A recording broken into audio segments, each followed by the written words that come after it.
오일, 구동 벨트, 타이어 등의 정기적인 소모품 교환은 자동차가 오랫동안 부드럽고 안정적인 운행을 위해 중요한 요소다.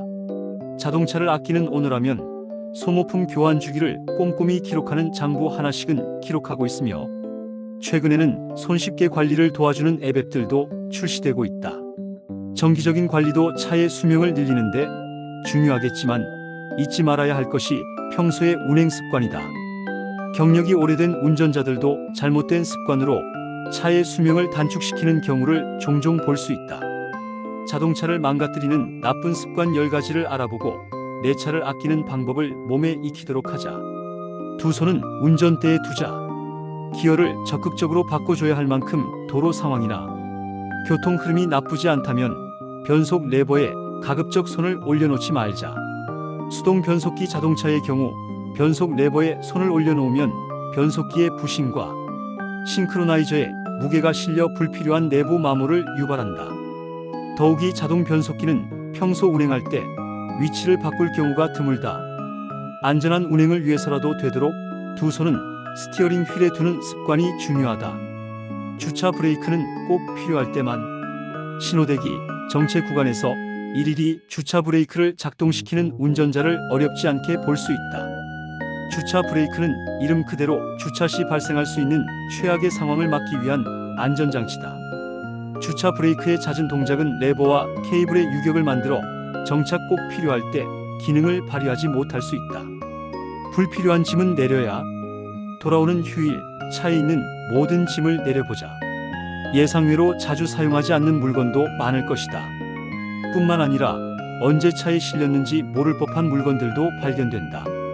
차의 무게가 늘어나면 연비가 나빠지며 서스펜션, 브레이크를 비롯해 드라이브 트레인에도 꾸준한 스트레스를 주게 된다. 자동차 실내에는 운행에 반드시 필요한 물건만 챙기도록 하자. 사고 시 안전 확보에도 큰 도움을 준다. 연료를 항상 가득 채울 필요는 없다.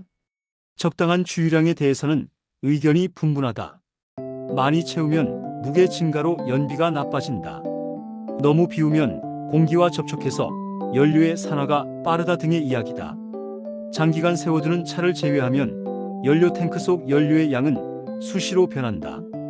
사용과 주유가 반복되는 상황이면 무게를 높게 유지할 필요는 없다. 3분의 2에서 절반 정도를 꾸준히 유지하는 주유 습관이 타협점이 될 것이다. 급출발 급제동 습관은 최악이다. 습관이 무서운 이유는 평소에 알고 있지만 행동으로 나타나기 때문이다.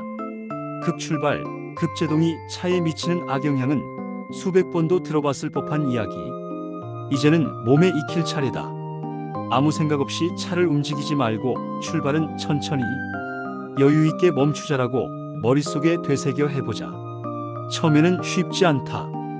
이 역시 습관이 될 때까지 반복해야 한다. 급출발 급제동은 대부분의 동력 계통과 제동장치에 무리를 주고 연비를 나쁘게 한다. 일주일에 한 번은 운행하자. 자동차는 2만여 개의 기계 전자부품이 결합된 집합체다. 이 중에는 배터리와 오일류도 포함된다. 너무 오랫동안 차를 움직이지 않으면 배터리는 자연방전으로 성능이 저하되고 오일류도 순환되지 않는다. 최소 일주일에 한 번 정도는 가벼운 운행을 통해 꾸준한 상태를 유지시키자. 날씨가 춥다면 적당한 워밍업은 필수. 사계절이 있는 우리나라는 위치에 따라 영하 10도 이하로 떨어지기도 한다. 오랜 시간 주차된 상태라면 출발 전에 가벼운 워밍업이 필요하다. 단, 이전보다 기술이 발전해 5분 이상의 공회전은 필요 없으며 장소에 따라 과태료의 대상이 되기도 한다. 최대 2분 미만으로 공회전 상태를 유지시킨 후 출발하자. 인위적인 가속 페달 조작으로 엔진 회전수를 높여주는 것은 좋지 않다. 후진 기어는 차가 완전히 멈춘 후, 주차 공간이 좁은 구역에서는 전진과 후진을 반복해야 하는 경우가 있다. 이때 차가 완전히 정차하기 전에 차의 움직임과 반대 방향으로 변속 레버를 작동하는 것은 매우 위험한 행동이다.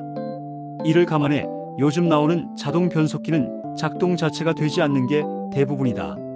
하지만 수동 변속기나 오래된 자동 변속기는 드라이브 트레인에 부담을 주며 자칫 변속기 파손으로 이어질 수 있다. 내리막길엔 엔진 브레이크를 활용. 내리막길이 장시간 이어지는 도로에서는 저단 기어를 활용하자. 높은 기어 단수로 운행하면 브레이크를 자주 사용해야 한다. 이는 브레이크 패드 및 디스크의 수명을 단축시킨다. 또한 브레이크 계통의 온도 상승으로 마찰력이 줄거나 브레이크 오일에 기포가 생겨 위험에 빠지는 일을 예방할 수 있다. 작은 소리에 귀 기울이자. 평소 차에서 들리지 않던 소리가 들리면 각별한 주의를 기울여 보자. 외부의 환경이 아니라면 보통 마모성 부품이나 연결 부위에서 발생하는 경우가 많다. 작게 들리던 소리도 단시간에 커지기 일쑤며 경우에 따라 주변 장치들의 고장으로 이어질 수 있다. 소음의 원인을 직접 찾기보다는 부지런히 정비소를 찾아보자. 귀로는 잘 들리지 않는 소리도 찾아낼 수 있는 좋은 장비들이 많다. 작은 이상 신호에 관심을 가지는 습관을 갖도록 하자.